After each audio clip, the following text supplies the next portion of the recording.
let's define the problem even more. Well, the problem is that doesn't happen a lot in relationships. Right. You know, Actually, people think it's really cute to complain about each other in front of other people. So didn't we talk about this last week? I think we did. We said we know a couple who keep score Yeah. on each other and all the things that they do wrong, and then It's like, what's the point of that? we have friends who fight with each other constantly, and they fight with each other in front of us, and they fight with each other at home, and then they it's like, what? Why are you fighting? In fact, one of our apprentices, her name is Liz, our apprentice Liz, she's an amazing, extraordinary lover. And I mentioned the other day, I said, we don't fight. And she was like, we said this last week, we don't fight. And it's really true. We said it on air, yeah. We don't fight. In fact, if you go back a couple of shows, you'll see Laurie and I actually work something out live on that show. Well, it's recorded now, but it was about live. a boundary. It was about boundaries. We set a boundary. We did a bubble, and we set a boundary with each other. So we really don't fight. Even, we just don't fight. We don't have. We've chosen not to. And we say fighting is ordinary. Fighting is something that everybody does. Why are you fighting? What are you fighting for? Like, are you fighting for a position? Are you fighting because you think you're right? Are you fighting with your mother or father or somebody that had power over you? Out of habit?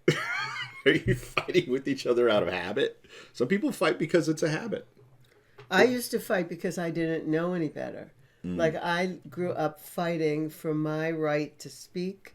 I grew up fighting with my father about everything, and like, just to be different, just to be like, I don't agree with you, like, shut up, I grew up fighting. And so then I was told by a community that I could stop fighting now, and I didn't even know I was still fighting all the time. Sometimes it's just like a habit, fighting. Yeah.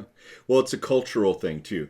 So, as you were speaking, I was thinking to myself, isn't it interesting that everything we do is a war, or we're fighting this and we're fighting that, and it's the fight for women's rights, it's the fight for, civil rights, it's the fight for, LGBTQ rights. These are all fights that we're in, and culturally we're driven to this. It's really strange.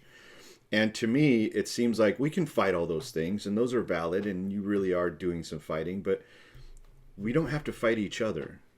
Well, Chrissy's writing in here. Carezza wrote something, too, about, like, keeping scores for board games. Right on, Carezza. That's right. Keeping scores for board games. It's not for each other, like, you did this wrong thing, and now I've got the scorecard on you.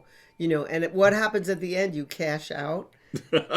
And what do you get? You certainly don't get like the jackpot like you would get in Vegas. Winner, chicken dinner. dinner. No, now what do you have to do? Like give a blowjob or something because you have 5 demerits on the scorecard? I don't know. There's something. And can you imagine what that blowjob would be like? You have to do this now, bitch, because I kept score on you. You owe me. So, and now Chrissy's talking about being, saying she doesn't fully love herself yet. Like, this starts with self-love. She's uncomfortable about her own. Chrissy, you know what? Yeah, you're just coming into all of this and you're learning it, but you're like a super fast learner. Yeah. So you're getting what you've been missing.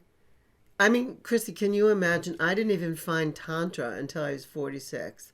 I didn't even know there was such a thing as boundaries until I was like over 50. So you're coming into it at the perfect time.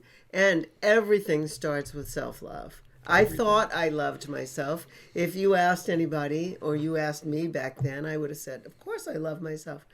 But nothing like I do now. Yeah.